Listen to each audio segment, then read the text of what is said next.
Hello everyone, how's it going? My name is Dan the Tutor. In today's video, we're going to be looking at another rotational static equilibrium challenge problem.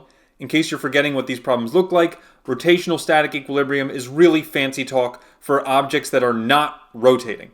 So here's the problem. I'm just going to get right into it. So let's say I have a beam resting against the side of a cliff, something like this. And it's not going to fall off because the majority of the weight is still on the left side of the cliff. But now what we're going to do is we're going to add a little daredevil right over here. And he's going to try and walk as close to the edge of the beam without falling off or tipping this thing so the whole thing falls over. So let's give some masses. I'm going to say the mass of this person is 60 kilograms. The mass of the bar is going to be 100 kilograms. I'm going to say that the whole thing is 10 meters long, and right now 6 meters are on the safe side, meaning obviously 4 meters are on the scary side that can tip over. But ultimately, my question's about this guy. How far does he have to walk? I'll call it a distance D. How far does he have to walk until the whole thing tips over?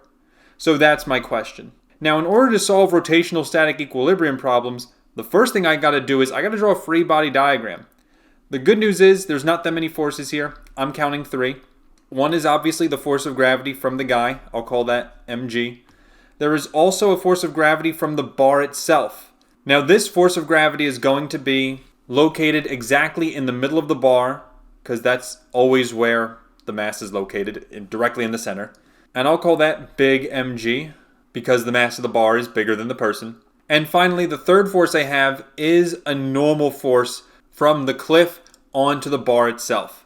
And this is the hardest part of the problem, is where do I draw this normal force? Do I draw it here at the point where it's tipping over? Or do I draw it here halfway in the middle of where the bar is safely located? So in other words, 3 meters away from the left edge?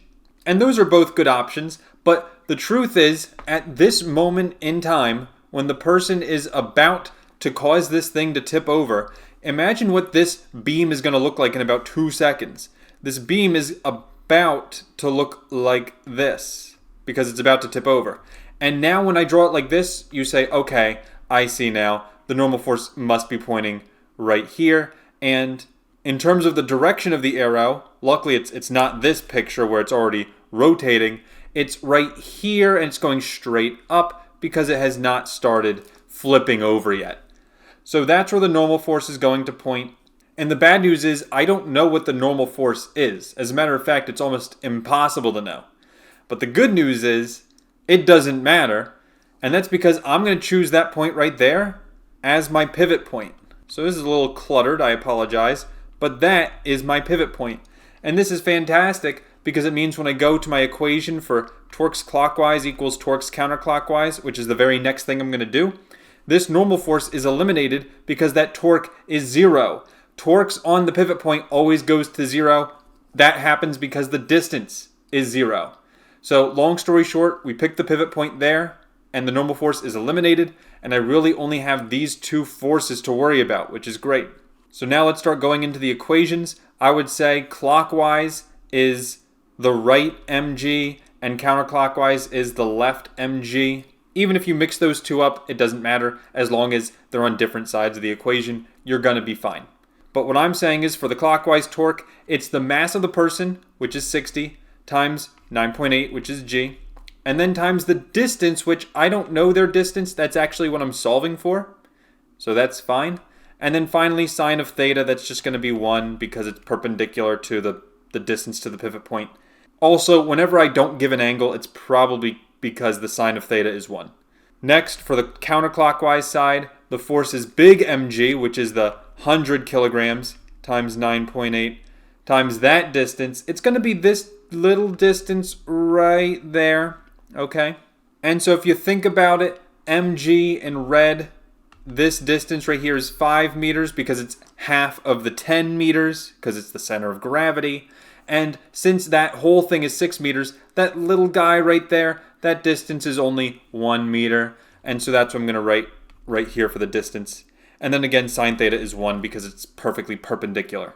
So once you get this far, the rest of the problem is easy. 60 times 9.8 is 588 times D. That's equal to 100 times 9.8 is 980. You just divide both sides by 588, and we'll get an answer of D equals 1.67 meters. And that's exactly how far this person can walk before this thing starts to tip over. And hopefully this stick figure is good at physics, or else he is doomed to fall into this cliff, which is never good. And so that's going to do it for this video. Hopefully this made sense. This is a pretty difficult problem, in my opinion. But if you have any questions, please post them in the comments below. Thank you all for watching. I hope you have a great rest of your day, and I'll see you in the next video. Take care, and bye-bye.